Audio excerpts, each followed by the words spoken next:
Hello, Vol Nation. Welcome to another episode of Believe in Tennessee Football.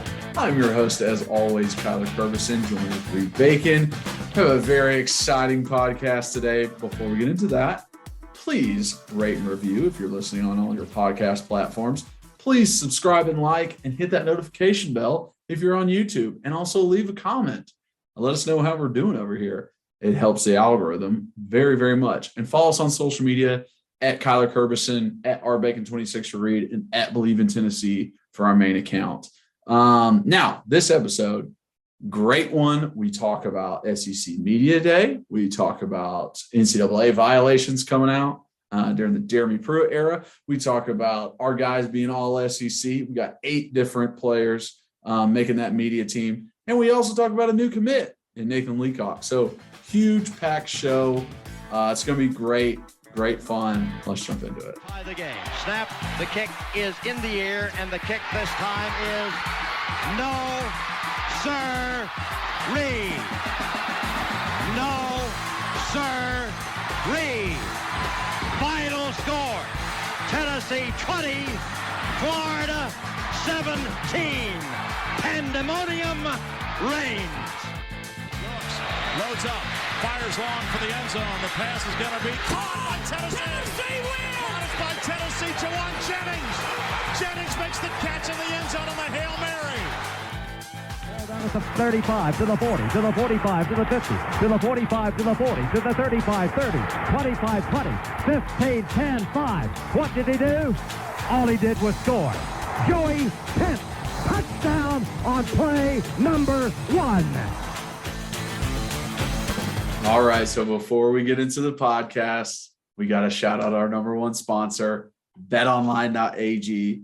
You guys know I say it every podcast. It is the place to go for all your betting news and odds and sports, everything. This is the place, okay? With BetOnline, you get the most up-to-date fighting news. You get to bet on MLB games going on right now, NFL. I mean, you can bet on anything, team total wins, division wins, individual players, all of it, okay? So now is the time to sign up. At BetOnline, you can sign up on your mobile device, or you can go online, get a 50% welcome bonus on your first deposit. Just use the promo code BELIEVE at checkout. That's BLEAV. And you get that 50% welcome bonus. So listen, y'all, please use that. Please go to BetOnline when you're doing all your sports betting. It makes things a lot more fun and a lot more interesting. And I always love them. They're the place to go. BetOnline. It's where the game starts. All right. Welcome in, everybody. Another amazing podcast for you. Have a lot of news to get into. And disclaimer, we're about to do the regular start of the podcast, but there will be golf talk because I have already heard the story from Reed. So if you don't want to listen to golf talk, now is your time to fast forward. Trigger warning right now. But Reed, how are we doing, bud? Oh, Kyler, I'm well, man. I'm well. I'm a little not as amped up as usual. I'm a little tired. I just got done running and working out, so still trying to just getting fit and juicy. I'm trying, but anyways, yes, crazy, awesome weekend. The slight bittersweet. But my dad got his first hole in one, so incredible for Roberto, as we call him. Snaps for Mr. Bacon. Yeah, so his name is Robbie. It's actually Robert Reed Bacon. I'm Robert Campbell Reed Bacon, but he goes by Robbie. My uncle, Lou, gave him a joking alter ego, Roberto, which is his alter ego when he likes to, play golf, drink a little brews, have a little fun. So anyways, yeah, Roberto got his first hole in one, and it was at Holston Hills, number 8. It was like 130 yards. And the bittersweetness is I was not playing with him. So for whatever reason yesterday after Mass, I decided I don't want to say rarely, because there are times where there's been phases where I do work out on Sundays, kind of start the week. Yeah. But I just, I didn't work out. I ran Friday, but didn't lift, and then didn't do anything Saturday. So, sometimes for me, I'm just ready to get in there mentally. I need it. I said, so I'm going to go to Mass. I'm going to go in, do a little core, little back therapy, and work out a little bit before golf. Like, it'll be good for my lower back. And so I said, Dad, you and some of your guys go play, and I'll meet you at the turn. We live right on the golf course. It's not a big deal. So we've done it before. So he calls me on number 8. He said, hey, we're finishing up 7. We're about to tee off on 8. Go ahead and change if you're going to come down and join us. I said, okay. So I get up and I basically I had just finished eating some food. And so to give you guys the time lapse, I literally stand up, go put the food, dry it off, put it in the dishwasher. And I'm walking back to my bedroom and he's calling me again. And I'm like, what the hell's he calling me again for? Like, I'm getting what's going on? And I answered, I said, yeah. I said, what's up? And he goes, I just did it. I was like, oh my gosh. I was like, no way. He's like, yeah, I just got my first hole in one. I said, no way. He said, yeah. He said, yeah, I did. And I was like, wow, that is incredible. And so I said, well, I'm getting changed. I'll see you in a minute. So I drove up there and they were finishing 9 on the green at 9. When I pulled down there, I just walked up and gave him a hug, said congratulations. And I felt bad for not being there because you're always there.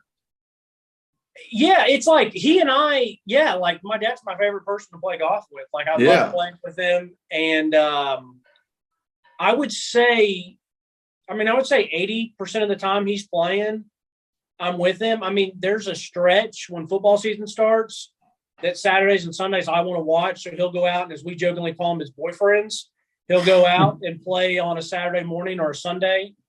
Sunday I'm going to church and watch the Titans. Like, it's just so I think last year I played on a Sunday one time, and it's because the Titans lost and I was pissed and had to get out of the house. Yeah. Or they were losing so bad in the third quarter, you're like, I got to get the hell out of here. No, it was actually when we lost to the Jets. So I watched the entire thing. I watched the entire thing and got mad. But anyway, so it was the people he was playing with are some of our neighbors and great, great people. And so they, recorded him getting the ball out and took pictures of him. And one of our neighbors got a really cool picture of the kind of lower down on the green, and you could see where his ball hit, and then you can see where it rolled up and went in. So special. It was special. And then anyways, go ahead and send me some of those pictures, and I'll put them in the podcast. Awesome. Okay, I will. I'll definitely will. So then I went up there. We just restarted, and then he and I played 18, and so he ended up playing 27 holes yesterday, and just living life. Living life, man. It was awesome. It was awesome. But last thing I'll say about my weekend is nice church service at Sacred Heart, and guess who was there? So we've had Danny White. I've seen Coach Martinez there some. We have Trevor Duncan and his family are usually there. Yesterday, Coach Heupel was there. There we go. So Big Daddy Hype, him and his family were walking in right as it started, right when I was. I actually happened to be wearing my UT polo yesterday. We walked in, and I sat on one side, him and his family sat on the other side. And I was like, you know what? I'm glad to see Coach Hype here. This is good. Said he needs to get a little Jesus in his life. But it was great to see him. I thought about going over there and saying, now let me tell you what we need to do. I'm surprised you'd walk up to him and be like, Coach, you need to come on the podcast. No. I almost was going to – if I'd said anything, I'd been like, hey, I'll see you at practice in a couple weeks. He'd have been like, no, I don't know like, you. What? Who are you? Yeah, and I'd be like, I come with Kyler Kerberson, Fall for life. Fall for life? Me? Maybe? Yeah. So how was your weekend? Can I get a jersey? How was your weekend? It was good. We found a home to rent, which is what we've been looking for. We've been in a downtown apartment for the past 2 years in Nashville, and it gets to a point. All those woo-woo girls and those pedal taxis and those tractors pulling buses and all that noise, it gets to a point where it's like, all right, downtown living, I'm good. Like there is convenience, but geez, it's loud. So finally found a place over in East Nashville. So I'm excited that we're get out of the house. We're going to have some doors in our apartment. We have kind of like a circular apartment right now, and the cats just like to run in circles and go everywhere. And that's another opportunity too. Now that I have a yard, I can get a dog. Because are you right going now to? Are you going to get a dog? Yeah. That's exciting. Yeah. What, you know, you said it's a house in East Nashville?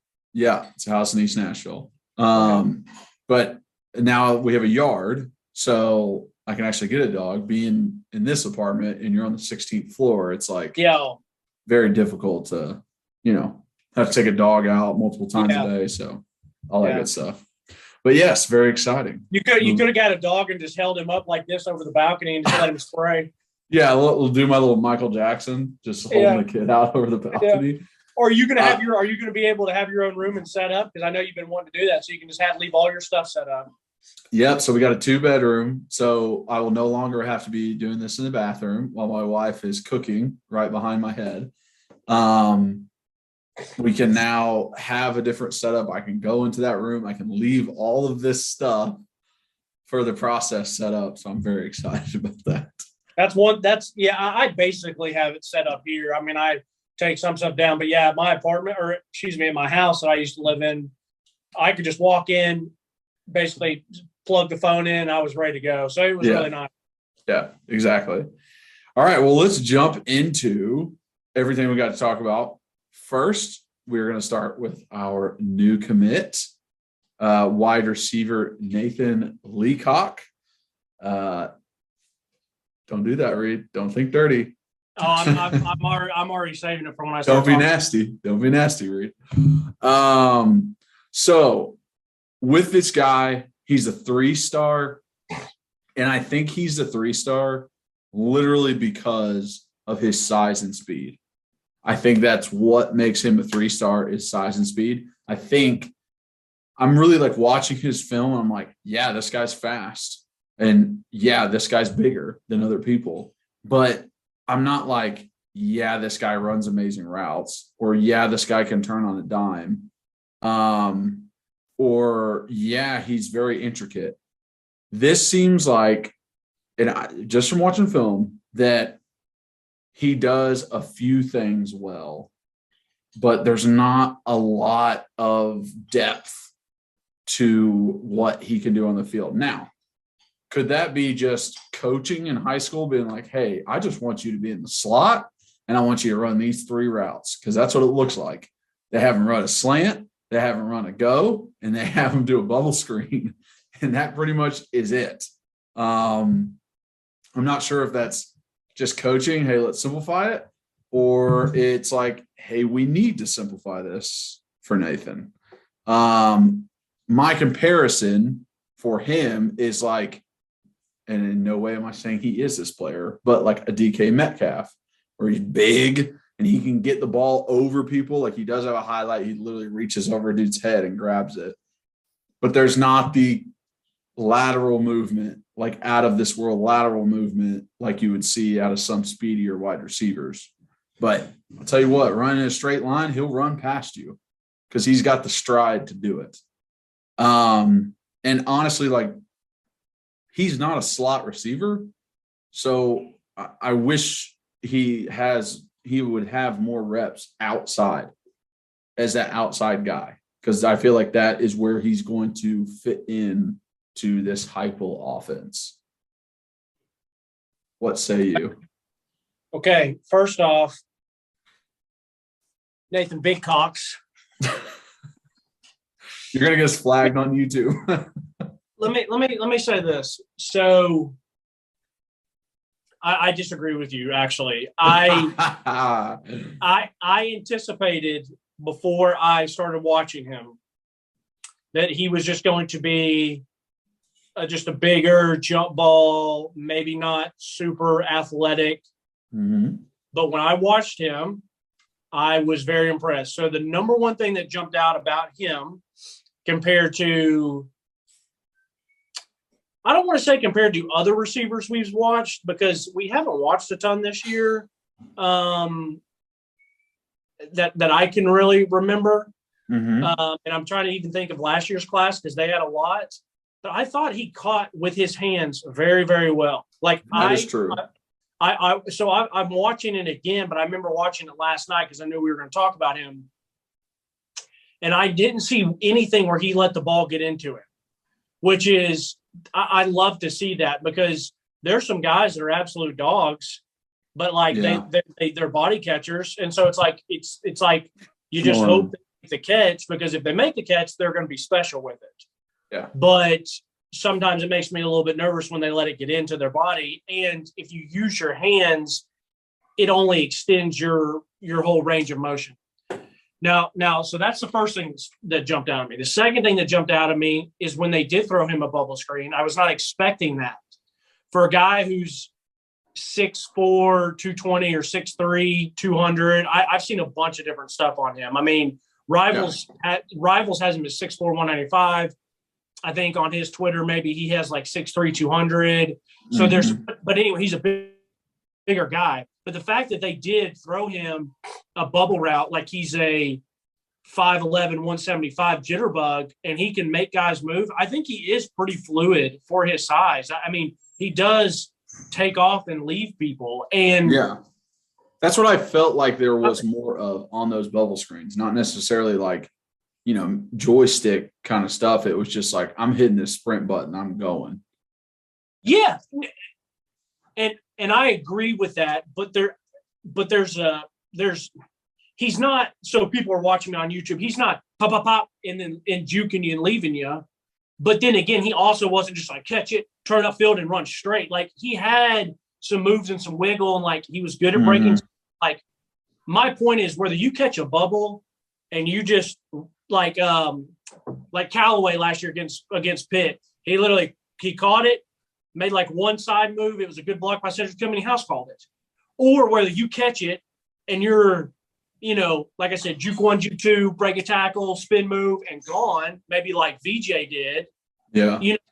Those are the two different things, but there's also still catch it, maybe make a move, break a tackle, and kind of weave. You get what I'm saying? Like, you kind of weave instead with of those bubble screens. It really is like you could end up anywhere on the field. Like, I know you're on that side, but you could end up squeezing between however your blocks set themselves up.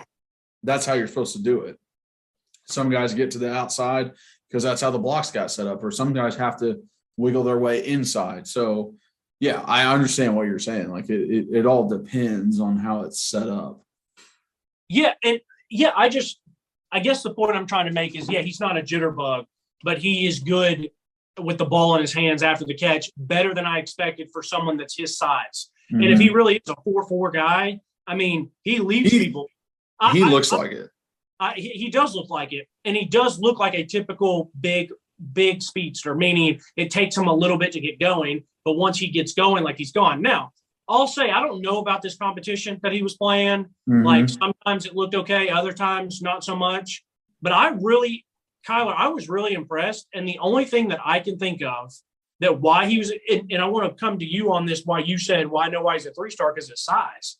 I'm thinking, why is he not a 4-star? Because of his size. Because I think, at least film-wise, it was better than I was expecting. Yeah. And I don't know why, with the size, speed, and the film, why he wasn't necessarily a 4-star. So, because I feel like that, like, if you make him 6'1", 200, I get why he's a 3-star. But I mean, he's a big boy. So, like, that, I don't know why. I mean, because it almost, the way you said it, almost was like, well, he should have been a 2-star if he wasn't as big as he was. My thought process is, hey, there's this 6'3", 200-pound wide receiver that runs a 4.4 wherever, and that's all the information you got, you're probably going to rate him a 3-star. Okay. Like, that's what I'm saying. Is like, that gets you to a 3-star. Now, what bumps you up is your film, your skill, what you do in camps, what you do, on Friday nights. And I did love the plays that he made. I think it was really great, but like I literally think like him running a seam route from the slot and just running straight and throwing his hand up is like I'm not going to write home about that. I'm not like super excited about that. There was definitely plays of wide receivers that are in this same 2023 class, like White Lightning. I remember watching Carnell's tape. It's just like there were plays that they made that were just a lot more like eye-popping and impressive on film. And I think that's what this guy has against him. The fact that it is every single play is either a seam, go route, a bubble, or a slant. And that's it. And it's like, I need more out of you. Where's your kick return highlights? You know what I mean? Where's your post? Where's your corner route? Where's your dig? It's just like, I need a little bit more to make me feel like, hey, let's bump this guy to a 4-star. Okay. I feel like in the year or two, the 2 years that we've been doing this and the people we've watched, I really only came away with a receiver that I thought was that impressive doing all those things was honestly that I can remember off the top of my head was Chase Nimrod. Is his last name Nimrod? Yeah. Yeah. So yeah. I thought Chase was awesome because he was doing everything.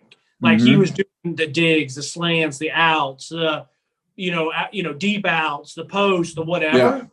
So that's why I always said like I was excited about him because I felt like he was just almost like, quote unquote pro ready, like he was college ready. But then again, like watching Heupel's offense, we have a couple rollout plays where they're deep outs, maybe. We might have a couple plays where you got some dig routes and stuff like that, but I do feel like he's a go route or he's a bubble screen or he's a quick hitch guy.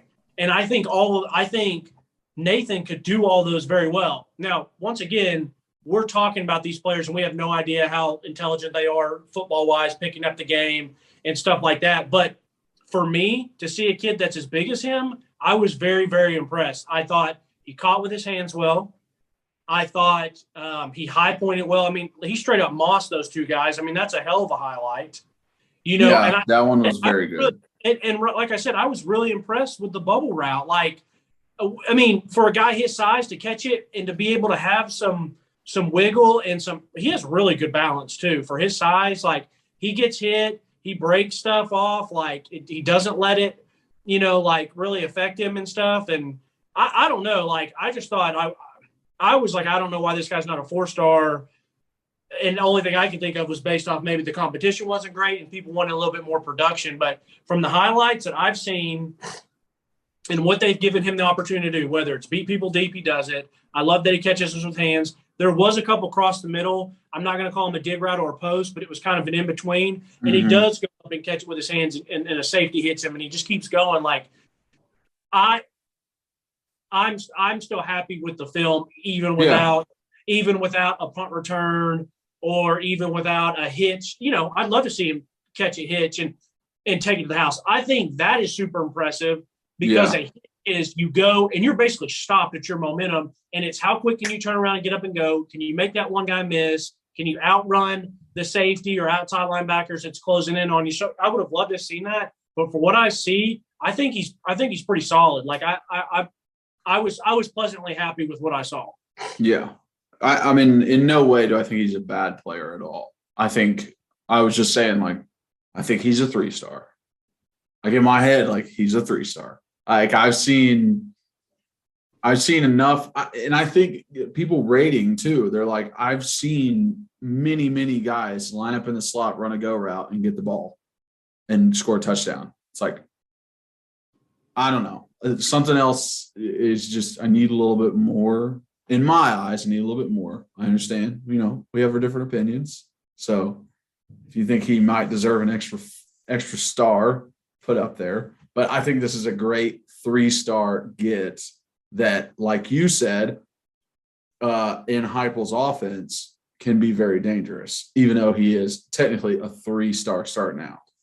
I think he's an outstanding 3-star. And I'll go ahead and say this. He had a nice out catch right here. I forgot about that one on the sideline. But I will say this.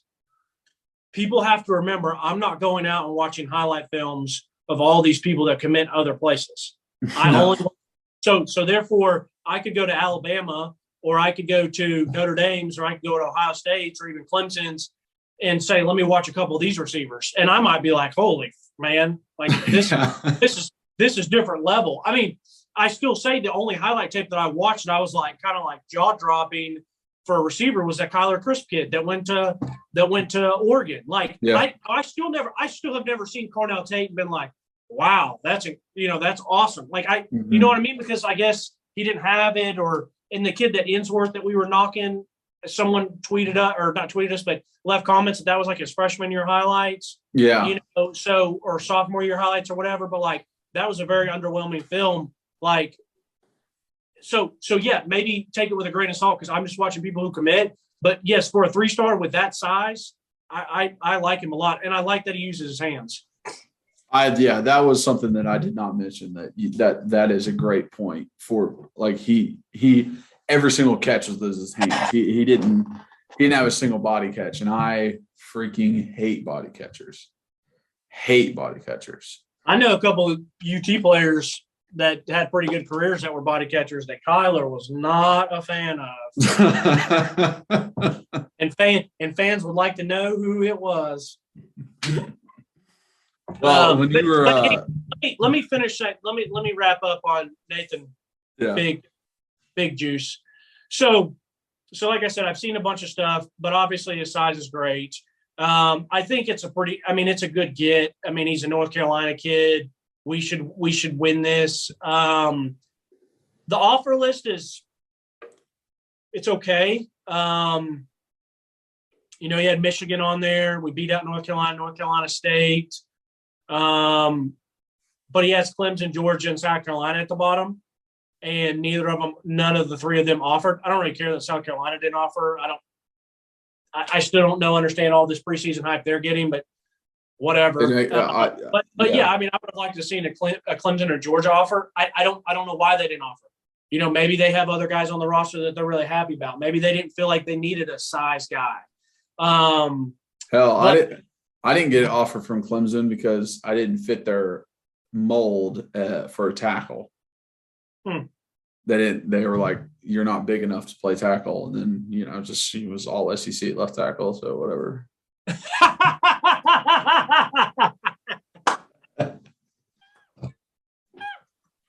Not better.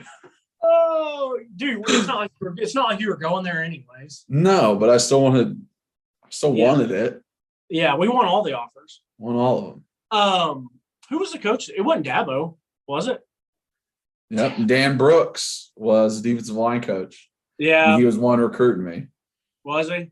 Mm-hmm. And he came out and just said, hey, you've got 30-something scholarship offers, but we're not going to offer you? Well, no, the funny thing is they were early in, like, the recruiting.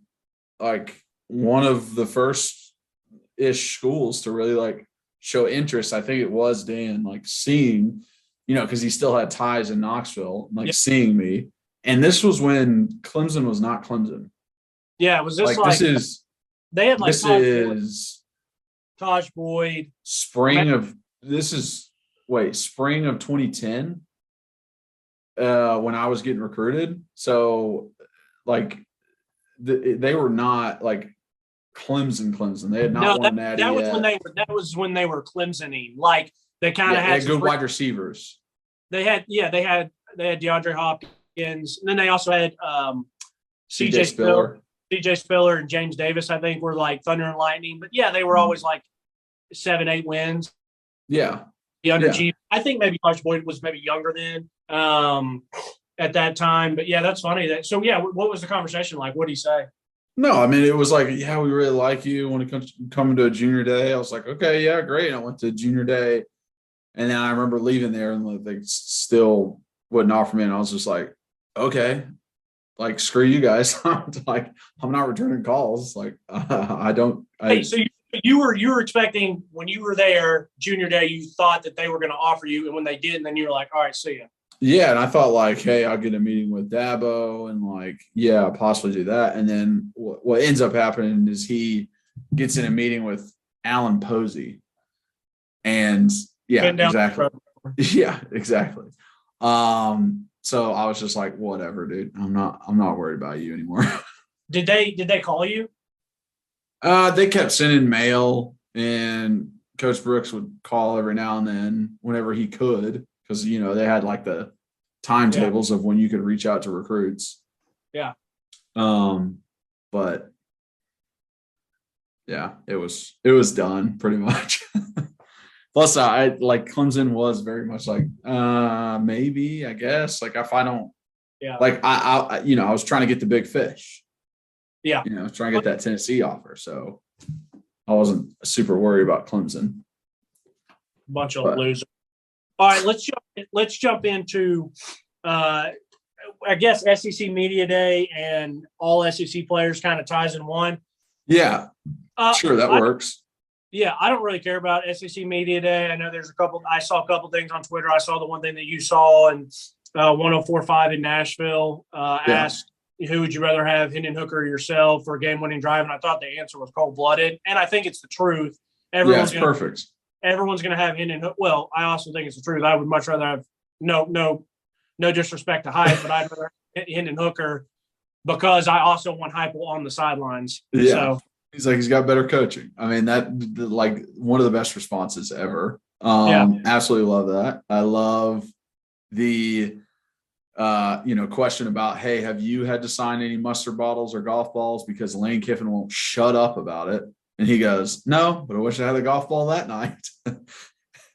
Just kidding. Because he knows they'll freak out about it. But I thought those answers were like, yes, Heupel, show some character. I love that about you. And then everything else, literally from every other coach, from every player, from Heupel himself, is just chalk. It's just,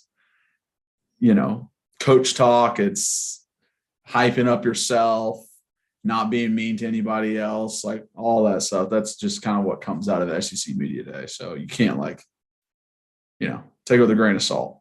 Did you listen to anything the coaches said? Because I only thing I ever heard, only thing I saw was that on Twitter, but I didn't listen to any coach talk. I didn't listen to anything of anything. No. I didn't either, because it's just a waste of time. I did see on Twitter that the Vandy coach said that Vandy could be one of the programs in the country. Yeah. I know that he has to preach something, but don't say the best. Just say we could be one of the premier programs in the SEC. Like, I don't know, just word it a different way. What are you going to do? Like, I mean, as a Vandy coach, it's just like, you put your hands up. Just stupid, bro. They shouldn't even be in the SEC. The only reason I like them being in the SEC is because then we get a free win every year. Nice free win, yeah. Well, who knows? They might get bumped out with all these teams bumping in. So, it's just the reason that I don't want them in the SEC is because they don't take it serious. It's like their administration doesn't want them to be good. Like, I remember when I lived in Nashville. Hell, you live there now. Like, if I was listening to sports talk and Vandy fans are calling in pissed off, like, what are we doing? And then no one's ever gonna take, you know what I mean? Take it serious. No, never. So we can talk about the all SEC guys. I'll 8. I have it pulled up here. I'll read them off. Yeah, 8 different guys. I wrote them down. Hey, I prep. Okay. All right. So this is the media all SEC, but consists of Hendon, Cedric, Darnell, Cooper, Byron, Banks, Flowers, and Paxton at punter. The thing I noticed, and the thing I wanted to point out the most, is there is one guy on this list that made first team all SEC. Only one. And it's not QB1. It's not Cedric after an amazing season last year. It's that boy Byron Young. It's the Byron Young, the freaking beast of a defensive end that I've loved since day one, since watching his film last year in his recruiting class. And rightfully so. This guy fits the part. He's an amazing player, and I think he can just be even better this year for us. And really that, oh shit, here comes number 6 off the edge kind of guy, because that's what you want out of a defensive end. Yeah, I think he's great for the younger guys that we've gotten. I think he is going to be a stud this year. Just like any of these guys who it's their last year and have a chance to really make a name, I prayed for safety for guys, and not just Tennessee players too, but all around the country. I hate injuries. It's a brutal and sad thing. So I hope that he has his opportunity to ball out and showcase, because I remember the first time we saw him in person, I was like, he looks great. Like, he looks like he was made in a lab. Yeah. But he didn't look like a Will Anderson. He didn't look like a Bama, a Georgia outside linebacker that maybe and that's my fault, was thinking about, or maybe even an LSU guy, where I'm thinking 6'4", 6'4", 6'3.5", 6'5", 240, 250, 260, but long. I mean, I remember the first time I saw him, honestly, he looked like, in his pads, he looked like a boxer, like just a big, thick, just muscular little muscle of ball, like a ball of muscle. Like, and I'm not saying he was small by any means. Like, I don't mean he's short, but he almost just looked like a dog running back, or like, And the funny thing is, we saw spring practice this year, and he's even bigger. Like, he's even thicker. He's even wider. Like, to me, he looked bigger. And I was like, wow, that's trouble for these people, because he's going to use that height to his advantage, because like Elvis Dumerville back in the day, using that bend, using that size, like, you might not be 6'3", 6'4", 6'5". Doesn't matter, because you're lower to the ground. You're going to use that bend. So I was really happy to see that. And I'm really happy to see him at practice when we go. And I think his feet and his hands, I think his speed's a joke. So I think I know. And I think watching, seeing the practices that we saw last year, the games, like, I truly believe, like, he's a better rusher of the passer than, I mean, I might put him over Tyler Barron. Like, I think Tyler is more I would definitely put him over Tyler Barron. A better, like, overall. Like, I think Tyler's very good against the run. I think he is also has his skills when it comes to pass rushing. And, like, I've seen him drop in coverage. I've seen him chase down, stuff. So I like Tyler Barron as an overall, but like a rush guy, that's it. Because I'm telling you, dude, as a tackle, like, all I did, like, the very first thing I did was pull up 3rd and longs of the team we were playing and look for the guy that everyone talked about on their team. Okay, who's their best pass rusher? Who's going to be going against me? And that was, like, first thing every week when we played, because that's the guy that will disrupt the entire game. So you got to take it serious, which is why, like, I love Byron so much. It's like, dude, you can be literally a game changer. Like, you don't understand how important you are. Like, Derek Barnett made us win 6 games in 2014 and had us win 7 games. Like, he won multiple games by the plays he made. South Carolina in 2014, like, we won that game because of him and Kurt. Like, they won that bowl game versus when he got the sack record because of him. Yeah. Like, he made a huge impact. So I just think it is so underrated to have, like, a legit rush guy. No offense to Tyler Barron at all. Catholic guy, we can claim him because he was there for a year or two or whatever.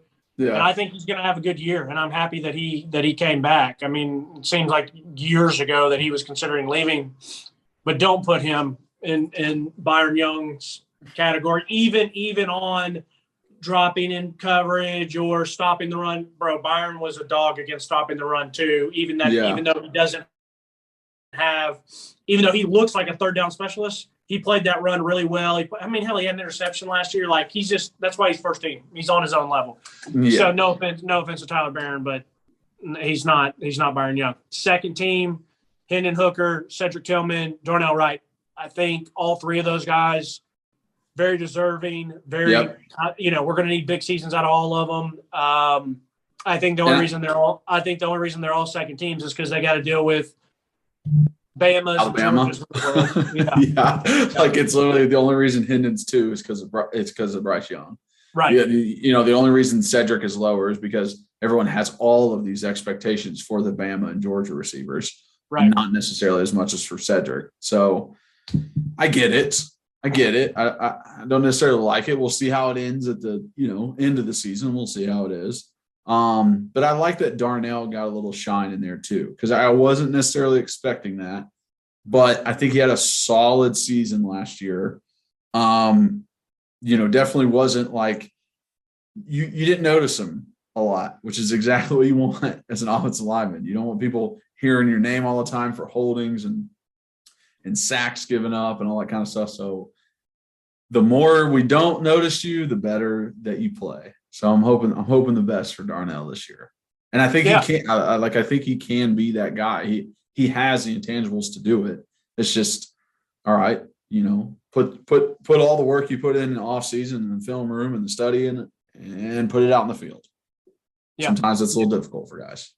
Yeah, I'm expecting good things from all of them. I mean, I think Hendon's going to be awesome. I think Cedric will be really good. I don't know if he'll have the production that he did last year because I think he's going to get some doubles this year. But I think Darnell Rudd's going to be good. I'm a little surprised that Cooper was on third team. I'm happy for Cooper. I think he's good. I think his lack of size still hurts him a little bit. And I think sometimes in the off season, people forget some things that might have been an issue last year. Actually, UT fans are pretty good about not forgetting stuff, but we still had our struggles on offensive line. Like, matter of fact, like thinking about the stuff that people forget, like we were talking about Byron Young. I forgot that he didn't get to play against Pitt. Like we all remember Joe Milton starts the game, and we all say that if Hendon had played the whole game, we would have won it. But like we didn't have Byron Young, which would have been that's true. Wouldn't have been nice to have. Mm-hmm. But then anyway, so we forget that Cooper did have some injury problems last year, some durability issues, and he is still a little bit smaller. So it's I hope he plays to a third team all SEC level because I think that's really good. But Jeremy Branks, I'm glad to see him on there. He deserves it from a production standpoint. Trayvon Flowers. I'm happy to see that. I mean, it would be very nice to have a big year from the old heads of Trayvon Flowers and Tank McCullough.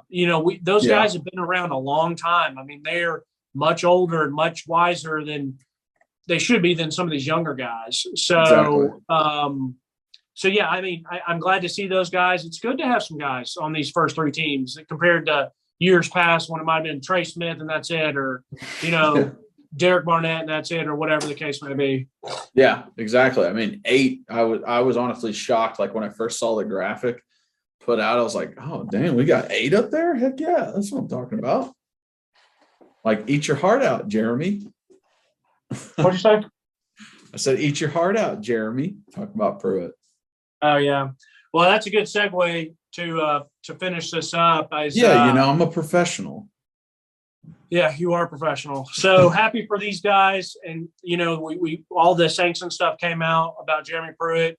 I read a very little bit of it. It sounds like hopefully since Tennessee got rid of him and we were very compliant about stuff and that the administration over there has been great about everything. Hopefully we won't really get hit with much. But the only thing that I noticed, and it cracks me up, is that his wife was in on it. I'm like, you know what? I love that. This is a family game because you get it. This is SEC football. It means more.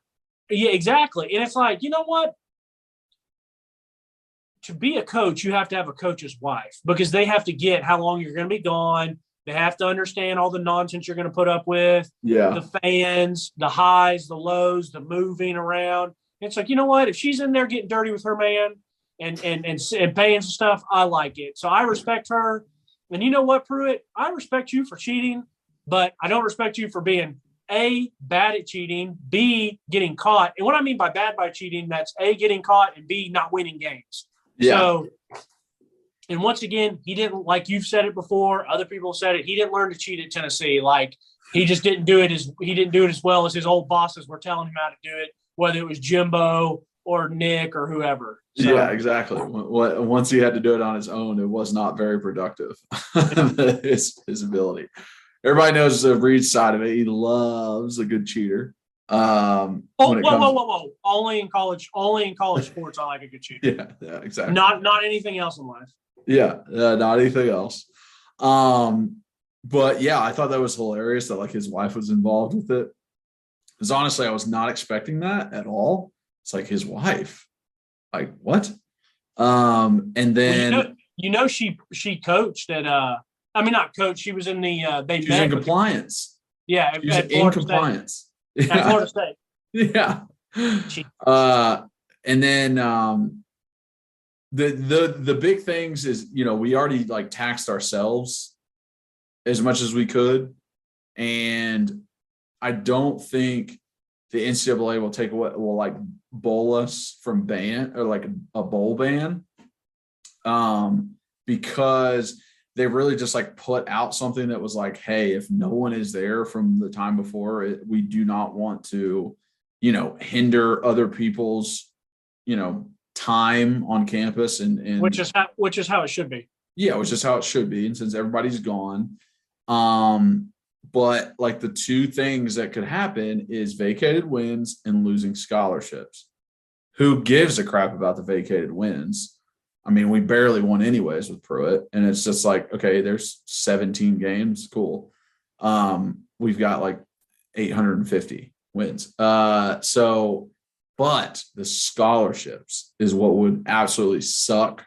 I hope they don't do that because of the fact that we gave up 12 scholarships last year, and then we're under the cap this year. Like it's like 85 and we're under that. Like Heupel said that at SEC Media Days. So I'm hoping that carries some weight and NCAA is a little lenient because, dude, like this coming in on your third year as a head coach and being like, hey, you don't have 15 scholarships. That would really hurt everything that you're like really trying to build towards. So yeah, and to finish up, I think that it's huge. And to know that Heupel's like, hey, like we're in a much better spot than we were. And I don't know if I heard this on radio, and this actually might have been at SEC Media Day. I didn't see it from there. I don't know if I read it or if I heard it on the radio or from somewhere else, but like him talking about like we're in much better shape as a program, which I always think back to the first spring practice we saw, to the drastic change to when we went to fall camp and how much better it was, to then we go this year in spring and we're like, this is looking even better. That's right. And now I'm excited to go again for fall to maybe see how some of the freshmen have progressed, or some of the younger guys maybe have progressed. Yes. But if our coach thinks that there were some times where our defense didn't play as well, or maybe we lost games because we just didn't have the depth, then like that's a big deal to get back to where you need to get. Like, granted, like make fun of me if you want. I get it. It's just high school football, but I can relate to this in a way because we went through it. But my senior year, junior year, when we had moved up a division and we're playing all the schools that had 400, 500, 600, maybe to 1,000 students more than us. Yeah. I mean, we were playing both ways. Like you didn't get a break. You played. I think the only time I ever got a break was maybe kick return, maybe. Yeah. You know what I mean? So it was like that's why we were. And I'm not saying that some of the reasons we lost some games at Catholic my senior year was because I think if we still had our old coaching, it would have changed it. But like when you have 22 guys, I mean, when you have 11 guys and they're we'll say maybe 14 guys and they're the 14 guys are playing all 22 positions. Well, why do you think that we were beating the hell or beating teams pretty handily, and then third quarter comes around and it's just like, yeah, and I remember playing like you don't realize you're gassed, but you don't realize that you're a step slower than you were at the beginning of the game. Mm-hmm. Like you're 310 pounds and you're playing, left tackle and defensive tackle. And it's like, when we were really good at Catholic, we were rotating defensive line like we were a college team. Yeah. So imagine putting that on an SEC level. Exactly. And you got D linemen that aren't getting the rest that they need. Like, I don't care. I think that was the biggest difference in that Alabama game. Like, we just run out of gas, man. Like, we literally ran out of gas. Our defensive line couldn't keep up with our O-line. Like, they were freaking gassed by the end of it. I mean, it was a 1-score game in the fourth quarter. Like, it really was. And it's just like, if we have more depth, there's a difference, like, especially on defense. That was what we needed. I think Alabama, I think Florida, I think maybe a little bit of the Ole Miss game. I mean, who wasn't tired after that Ole Miss game? Hell, I was exhausted after the Ole Miss game. I didn't play a snap. We were there for 17 hours. I mean, my gosh, I just hope people understand how much it really matters, because you're thinking depth matters because of what, injuries? No, because if I'm good enough to give you, you're our defensive tackle starter, but I'm our backup, and I can give you 8 to 12 good quality plays for you to rest, but it's not a huge drop off when Rodney Garner sends me in or when Tim Banks sends me in. Yeah. So it's there were times I remember watching the film and Caleb or Mari Thomas, Elijah, Matthew Butler, they didn't have the same juice in the third or fourth quarter as they maybe did in the first or second. And that's not their fault. Yeah, that's not at all. That's just them giving literally 100% from the very start. And it's just like, you run out. You really do. Yeah. So that would be huge if we lost us. I really hope. I just really hope they're like, here, vacate these wins. I'm like, good, take them. Would much rather you take a shitty pass than affect a bright future. You know what I mean? Couldn't have said it better. But good pod. One day you will join my dad and I in the Ace hole-in-one club. Now, I will say this. My story of the hole-in-one was awesome. I got it on the last hole that I was playing on my birthday in 2015. Last hole of the day. What a gift. At the Wee Course on my birthday, got a hole-in-one. Now, the one thing that my dad does have on me is my home course that is very, very near and true to my heart is I don't have one at Holston Hills yet, but I'll get one. All right. I'm gonna show up. We're gonna go to practice. I'm gonna make a hole-in-one and rub it in your face.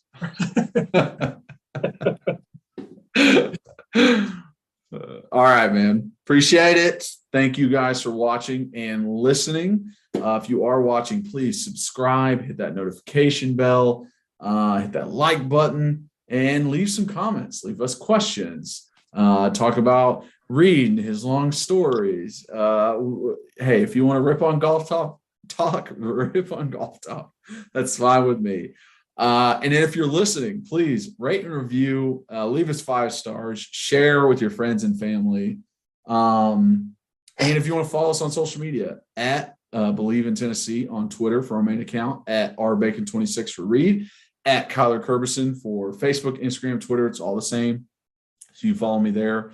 And super excited for this season to start. Here in a couple weeks, we are going to be going to practice. So we will have breakdowns of offense and defense. So you guys know exactly what's going on behind the scenes.